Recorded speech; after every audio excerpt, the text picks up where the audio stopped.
अच्छा महाराज जी, गणेश चतुर्थी महाराष्ट्र में बात करें तो खास करके मुंबई में बहुत धूमधाम से मनाया जाता है, लोग बहुत हर्षोल्लास से मनाते हैं।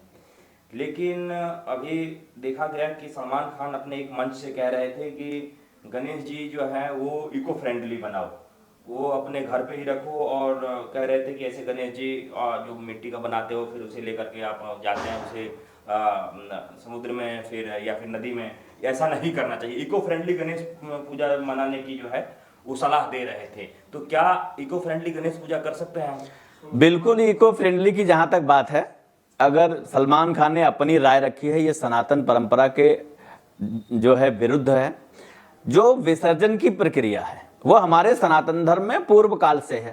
गणेश जी का विसर्जन क्यों किया जाता है और कब किया जाता है वो भी मैं आपको बता देता हूं। गणेश चतुर्थी मनाई जाती है, इस दिन गणेश जी का जन्मोत्सव भी माना जाता है और विसर्जन उसके 10 दिन बाद की परंपरा है। इसलिए कुछ लोग गणपति को चतुर्थी से लेकर के और अनंत चतुर्दशी तक गणेश जी को स्थापित करते हैं। कोई 5 दिन, 7 दिन, 3 दिन और 10 दिन से ज्यादा की विधान नहीं है। गणेश जी एक लेखक भी हैं। पुराणों की जो रचना किया है वो व्यास जी ने किया है, लेकिन लिखा उसको भगवान गणेश ने है। गणेश जी एक अच्छे राइटर भी हैं।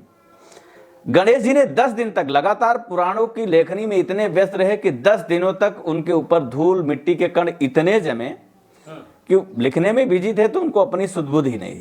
10 दिन के बाद उनको जब चेत आया और ये लगा कि काफी ज्यादा हमारे ऊपर डस्ट हैं, कण हैं और धूल मिट्टियां काफी जम गई हैं, तो उन्होंने 10वें दिन सरस्वती नदी में जाकर के उन्होंने स्नान किया था। और तब से यह परंपरा है कि गणेश जी को वो स्नान के रूप में और विसर्जित इसीलिए किया जाता है क्योंकि प्रॉपर नदियों में ही क्यों विसर्जन किया जाता है, वो एक स्नान की अलग परंपरा है।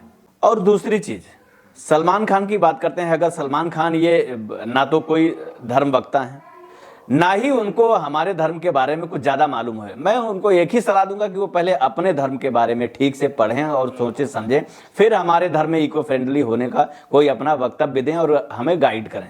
हमें सलमान खान से गाइड लेने की कभी कोई आवश्यकता नहीं पड़ेगी और ना ही उनको मालूम है ABCD हमारे धर्म के बारे में। इको फ्रेंडली अगर उनको करना है तो वो अपनी परंपरा के अनुसार लोगों को गाइड करें कि उसको इको फ्रेंडली बनाया जाए। बकरा ईद को इको फ्रेंडली मनाया जाए, ईद को इको फ्रेंडली मनाया जाए, जो ताजियां जो मुहर्रम होता है उसको इको फ्रेंडली मनाया जाए। उनमें भी रखने की परंपरा है, उसको वो हर घर में ताजिया रखवा दें, क्यों फिर ये वहां सामूहिक क्यों रखवाते हैं। तो इको फ्रेंडली वो उसको मनाएं। हमारे यहाँ सनातन धर्म में देखिए मिट्टी के भी और पाषाण के भी प्रतिमाएं बनाई जाती थी, धातु की भी प्रतिमाएं बनाई जाती थी और सबकी अलग अलग विधाएं थी। पाषाण जो होता था उसको प्राण प्रतिष्ठित किया जाता था, जिसको स्थानांतरित हम नहीं कर सकते हैं।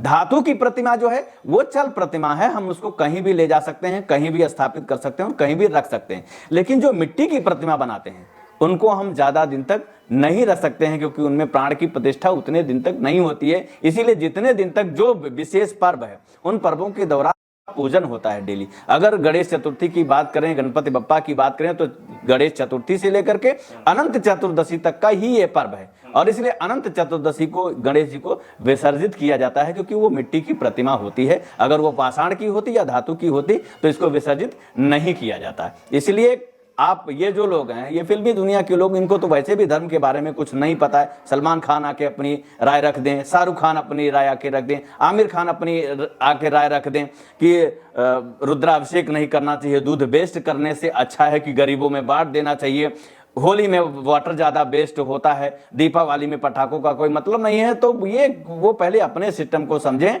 कि ये जो अनावश्यक मूक पशुओं की जो बलि करते हैं, रक्त की धारा बह निकलती है, मुझे लगता है इससे बड़ा पाप तो कुछ नहीं है। यहाँ तो दूध की धार बहती है, रक्त की धार बहने का तो कोई सवाल नहीं है। इसलिए रोकना उनको वो चाहिए कि जहाँ ऐसी चीजें हैं जहाँ रक्त बहता है। दूध तो बहना ही चाहिए, भारत देश है, यहाँ जल नहीं बहेगा, दूध नहीं बहेगा तो क्या रक्त बहेगा? जो है सो अगर सलमान खान की हम बात करें, आपने कहा कि उनको पता नहीं है, वो तो गणेश पूजा भी बहुत समय से मनाते आ रहे हैं। उनके परिवार में सभी लोग गणेश उत्सव में जाते भी हैं, गणेश भगवान की मूर्तियां भी लेकर के वो जो भी पूजन विधि है उस विधि से वो पूजा करते हैं। तो इसमें कई लोगों का मानना है कि ये एक साइंटिफिकली जो है वो कह रहे हैं तो इसको मान लेना चाहिए, उसमें कुछ गलत नहीं है। नहीं, देखिए वो साइंटिफिकली बोल रहे हैं ना कि मुस्लिम होने के नाते भी वो गणेश पूजा कर रहे हैं, जहाँ इस्लाम में लिखा हुआ है कि मूर्ति पूजा जो है वो सही नहीं है, फिर भी वो कर रहे हैं।